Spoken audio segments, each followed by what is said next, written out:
Dear students, good morning. पिछले व्याख्यान में हमने हाइड्रोफाइट्स के मॉर्फोलॉजिकल एडेप्टेशंस का अध्ययन किया था। आज के इस व्याख्यान में हम हाइड्रोफाइट्स में एनाटॉमिकल एडेप्टेशंस का अध्ययन करेंगे। सर्वप्रथम हम देखते हैं क्यूटिकल के बारे में। क्यूटिकल पादपों की सतह पर पाए जाने वाली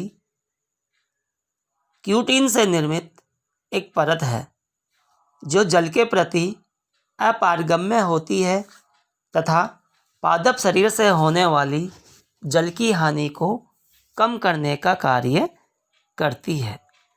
चूँकि जलोद्भिद जल में उगते हैं, इस कारण इन पादपों की सतह पर क्यूटिकल अनुपस्थित होती है। रूटेड फ्लोटिंग हाइड्रोफाइट्स की पत्तियों की ऊपरी सतह पर क्यूटिकल एवं मोम पाया जाता है, इसलिए पत्तियों की ऊपरी सतह चमकदार, चिकनी एवं जलरोधी होती है। उभयचारी पादपों की पत्तियों एवं अन्य भागों पर बारीक क्यूटिकल उपस्थित हो सकती है। अब देखते हैं हम हाइड्रोफाइट्स की एपिडर्मिस के बारे में। इन पादपों में एपिडर्मिस सिंगल लेयर्ड होती है। लीफ की एपिडर्मिस में क्लोरोप्लास्ट पाए जाते हैं। इस कारण इनकी एपिडर्मिस भी फोटोसिंथेसिस द्वारा भोजन बनाने का कार्य करती है। अगली विशेषता है आरन्काइमा की उपस्थिति। आरन्काइमा एक विशेष प्रकार का पैरेन्काइमा है जिसमें एयर कैविटीज़ विद्यमान होती है। इन एयर कैविटीज़ में एयर भरी रहती है। एरेन्काइमा जलीय पादपों को उत्प्लावकता प्रदान करता है, इस कारण ये पादप जल में आसानी से तैरते रहते हैं।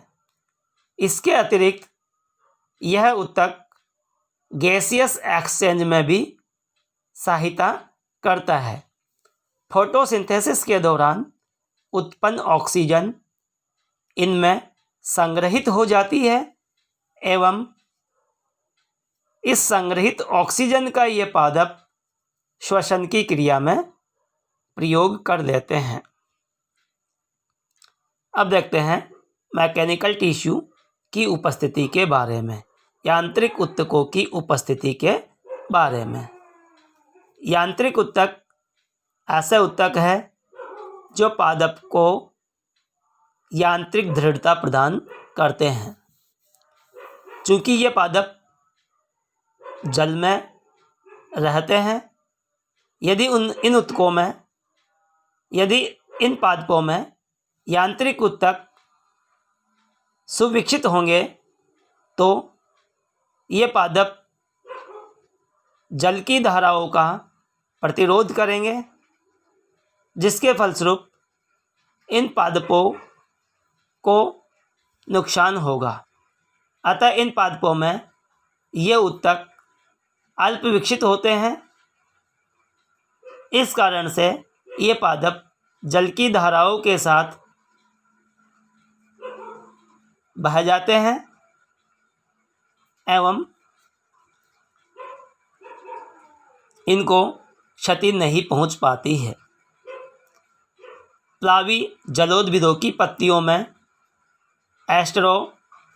स्क्लेरिड्स एवं ट्राइकोस्क्लेरिड्स विद्यमान होता है, जो इनकी पत्तियों को दृढ़ता प्रदान करता है, जैसे निम्फिया की पत्तियों में। अब देखते हैं वैस्कुलर टिश्यू के बारे में। वैस्कुलर टिश्यू दो प्रकार के होते हैं, जाइलम एंड फ्लोएम। हम जानते हैं जाइलम पादप शरीर में वाटर ट्रांसपोर्टेशन का कार्य करता है एवं फ्लोएम फूड ट्रांसपोर्टेशन का कार्य करता है।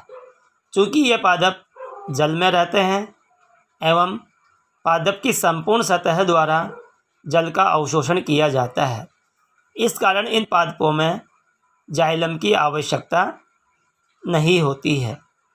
इस कारण जाइलम अल्प विकसित होता है।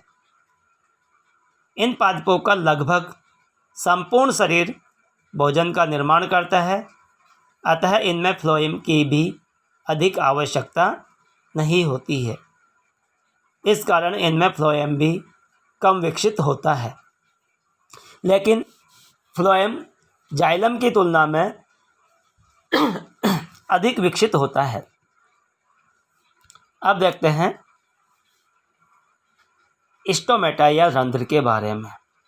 रंध्र पत्ती की सतह पर विद्यमान विशेष प्रकार के छिद्र है जो गैसों का आदान प्रदान करने के काम आते हैं एवं ये छिद्र गार्ड सेल्स द्वार कोशिकाओं द्वारा नियंत्रित रहते हैं।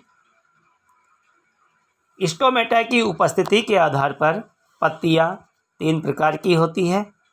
फर्स्ट, एस्टोमेटिक अरंध्री, जल में निमग्न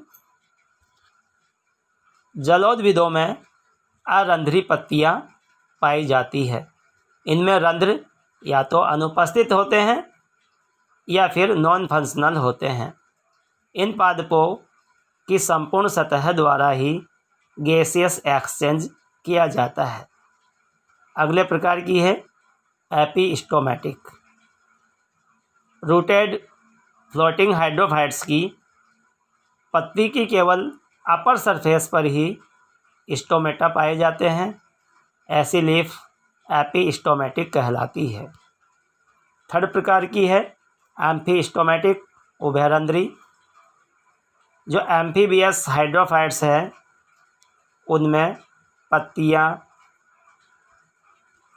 जो वायु के संपर्क में रहती है उनकी दोनों सतह पर स्टोमेटा पाए जाते हैं।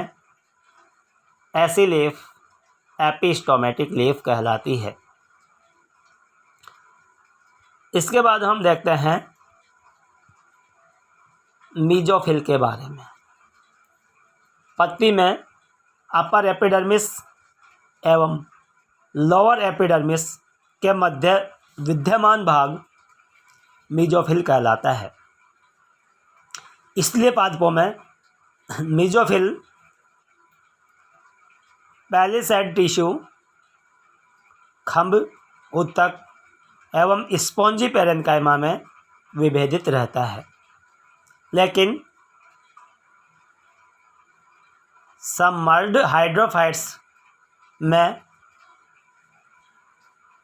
मीजोफिल अविभेदित रहता है। इनमें मीजोफिल सामान्यतः सिंगल लेयर्ड होता है, जैसे पोटेमोजिटान एवं एनेकेरिया में। फ्लोटिंग लीव्स जैसे निम्फिया में मीजोफिल पैलिसैड एवं स्पॉन्जी पैरेन्काइमा में विभेदित रहता है। स्पॉन्जी पैरेन्काइमा में वायु गुहिकाएँ पाई जाती है। निर्गत जलोद्भिदों यानी एम्फीबियस प्लांट्स में मीजोफिल एयर कैविटीज सहित सुविभेदित रहता है।